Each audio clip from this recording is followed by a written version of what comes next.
Balikan po natin, tumawag sa Diyos ang walang pag-asa. Siya ay niligtas sa hirap at dusa. So, ibig sabihin mga kaibigan, so, balikan po natin yung, in my desperation, I prayed, and the Lord listened. He saved me from all my troubles. Pag tingnan natin ang dito sa Filipino version o Tagalog version, ang mga nawala ng pag-asa, makaranas ng hirap at dusa. Pero parang pag sa Pilipino, major siguro yung hirap at dusa ay parang synonymous siya, no? Pero pag sinabi natin hirap po kasi sa English, ginamit dito troubles lang. Pag hinabi natin hirap at dusa, no? Parang siyempre may iba yan. Parang kung yung kaibigan, sabi niya parang ang pagkakaiba lang, parang hairline lang. Ibig sabihin, parang buhok lang, no? So, dito, no? Sila'y iniligtas sa hirap at dusa, no? So, ibig sabihin niya na pag mawalan tayo ng pag-asa, kailangan natin yung ibang tao na makatulong sa atin upang tayo ay maibalik tayo na yung nawalan tayo ng pag-asa, maibalik po tayo sa tinatawag natin na magkaroon po tayo ng pag-asa, no? So, sino po ang pwedeng makagawa, no?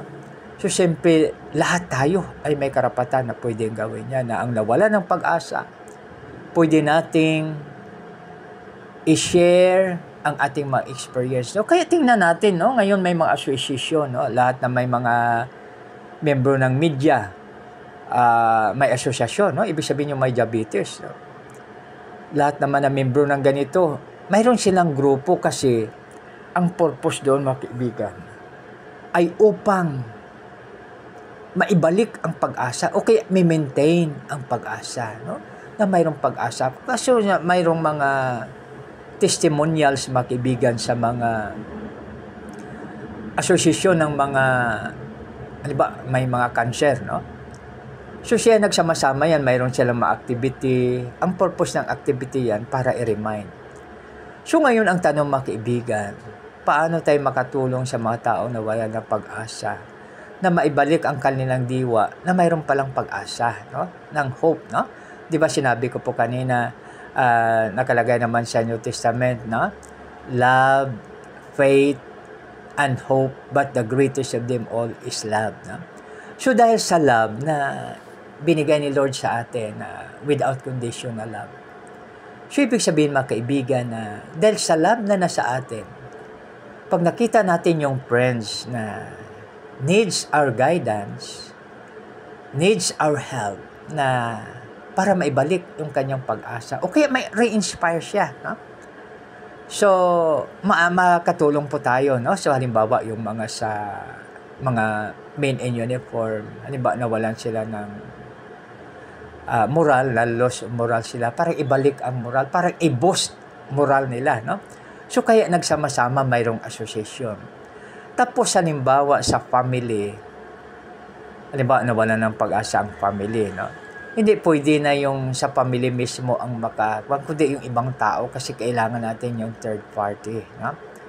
Kaya kailangan natin kaibigan yung mga ibang tao, kaya dapat i-multiply natin ang ating friends at babawasan natin o kaya i-eliminate natin ang kaaway, no? Dahil we need each other. Kasi no man is an island. No? Di ba alam naman natin na no man is an island? Kaya yan. So kaya yung nawala ng pag-asa, pag i-analyze natin dito sa sinabi sa verse na ito, mayroong hirap at dusa. So yan, mga kaibigan. No?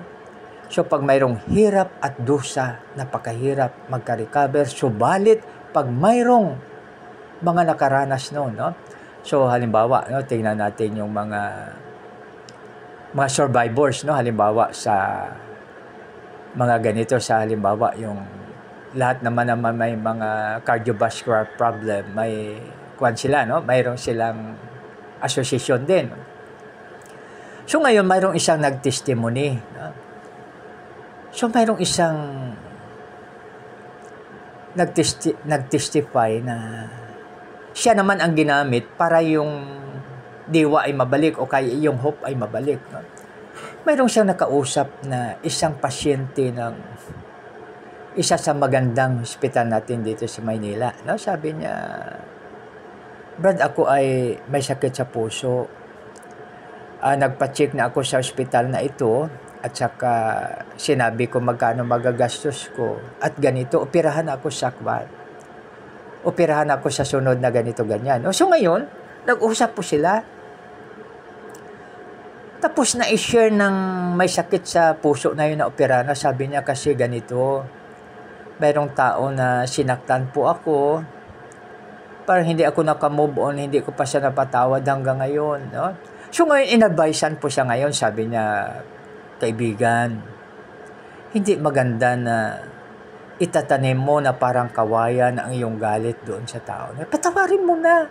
Sabi niya, patawarin mo na. No? So, ibig sabihin na dahil sa spiritual guidelines, no, sa tulong ng, siyempre, in God's help, na patawad ng tao na yun yung kwan, no? Tapos parang pinagsisihan niya, umiyak siya, na ganito, ganyan, no? So ngayon, sa madaling kwento mga kaibigan, to make the story short, napatawad niya ngayon. Alam mo yung bumalik sa doon sa kung saan na nagpa-check up na siya, operahan na. So, ang sabi ng doktor, sabi niya, congratulations. Sabi, bakit, Dok? Sabi niya, hindi ka na operahan. Oh, wow! So, praise the Lord. No? Praise God. So, yan. No? Tapos, siyempre yung tao na yon, doon sa kanilang grupo na may mga cardiovascular problem na determined, ma-share niya ngayon. So, pag ma-share niya yon, malaking tulong doon sa grupo upang sila ay magkaroon ng ganon din sitwasyon na makarecover sila kung ano mang sakit na mayroon sila sa puso. No? So, ngayon, napakaganda mga kaibigan. No? So, ibig sabihin na ang hindi pagpapatawad minsan, apektado ang puso. So, yan. No? So, ngayon, siya ay nagtitestimony. No? So, ibig sabihin, nagpapatotoo siya na makatulong, no? So, maaring na ano na yan sa TV o kaya sa radyo, no? Yung patutuon niya, hindi ko lang narinig doon, pero may nagkwento sa akin na gano'n. Mayroon isang nagtestimony o kaya nagpatutuo na gano'n po ang kanyang karanasan, no? Kaya napakaganda, no? Na tayo ay makarinig ng mga gano'ng testimony. Ibig sabihin, nakasurvive siya. So, ngayon, ang mga tao naman na may sakit din na gano'n, nagtatanong, sabi niya, kaibigan, ano ang ginawa mo na bakit ka nakarecover? So, ibig sabihin yung mga survivor, malaking tulong sa grupo. Sila ngayon ay nagtestimony o nagpatotoo sa sabihin na nila. So, ganito po ang ginawa ko. No? So, mayroon naman na nagtestify na mayroon naman siyang sakit sa kwan. No? So, parang sa prostata. No? Sabi niya, alam mo, kaibigan, ito yung iniinom ko. Umiinom ako ng buko ng niyog. So, of course, makatulong. No? Tapos, sinabi niya yung proseso. No? Pero ibig sabihin, sa pag-inom pa lang ng buko ng niyog, malaking tulong na. Tapos, sabi niya, malaking tulong sa akin. No? Tapos, ito naman, minsan, yung mangustin na ito, linalaga ko, ganito, ganyan, no? At sa marami pa siyang, sabi na ako. So, ibig sabihin, dahil naranasan niya na, ibig sabihin, effective buo. Kasi yung mga gamot, mga kaibigan, bago yan na lagay sa market, tinitesting po yan. So, ibig sabihin na mayroong pang trials, no? So, gano'n, no? Kaya malaking tulong. Kaya pag no? Tapos yung may mga grupo ni na ganito, nasasakit, tapos kung mayroong magsabi ganito. Tapos mayroong ding grupo ng mga may arthritis at saka rheuma, no?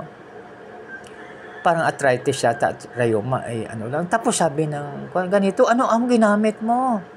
Ano po ang ginamit mo? Bakit na noon, parang hindi ka makalakad dahil pag tag-ulan, namamaga yung kasukasuan mo dito sa tuhod, no? Kaya ang sabi niya, ganito, no? So, ang sharing, mga kaibigan, sabi niya, alam niyo ba na ang ginamit ko lang dyan ay ganito lang po, yung dahon po ng saging na tuyo, no? Pag sa Ilonggo kasi ramay. Iwan ko kung ano sa Tagalog. So, sa Tagalog kasi hindi isang word kundi tuyong dahon ng saging. So, ibig sabihin 3 words. Pero pag sa Ilonggo, ramay, no? So, ano ang linaga sa ramay? Ano ang ginawa po sa tuyo na dahon ng saging? Linaga ko po, tapos iniinom. Pero hanggang 15 days lang po. Tapos inaano, no? So, tapos nakatulong, no? Tapos sabi ng isang tao doon pa sa Sakwan, may sa Cotabato, sabi niya, hindi ako makalakad, hindi ako maka-duty dahil hindi po ako makalakad dahil sa tag-ulan, no? Namamaga yung aking tuhod, no? So, ibig sabihin, masakit daw. Tapos sabi ng nag-guide siya, magkuha ka na ng saging. Marami namang saging saba dyan po sa inyo at saka ilaga mo at saka inumin para maka-duty ka na, para mawala na yung ano mo. Mawala na yung sakit mo sa ano mo, sa iyong mawala na yung sakit mo sa tuhod, no? So ngayon, ginamit, mga kaibigan, epektibo po, no? Kung pwede nyo pong subukan, no? Kasi na-discover yan sa India, no? At yung judge sa Davao, yun ang ginagamit niya, no? So kaya makibigan, napaka-effective pala. Tapos may isa naman na nag-testimony. Sabi niya, alam mo ba yung ramay, okay, yung dahon na saging ng tuyo, linagyan ko ng isa pang dahon, yung nakalimutan ko kung anong klaseng dahon, no? So sabi niya, alam mo mga kaibigan, no, parang iced tea siya, no? So ibig sabihin parang siya, no? Parang nag-level up, no? Ay, sambong po pala, sambong. So ngayon, kanyang dahon ng sambong at saka dahon ng saging na tuyo, pinagsama niya sa laga. Mapula-pula daw, sabi niya, parang iced tea, no? So lagyan na lang siya ng ice.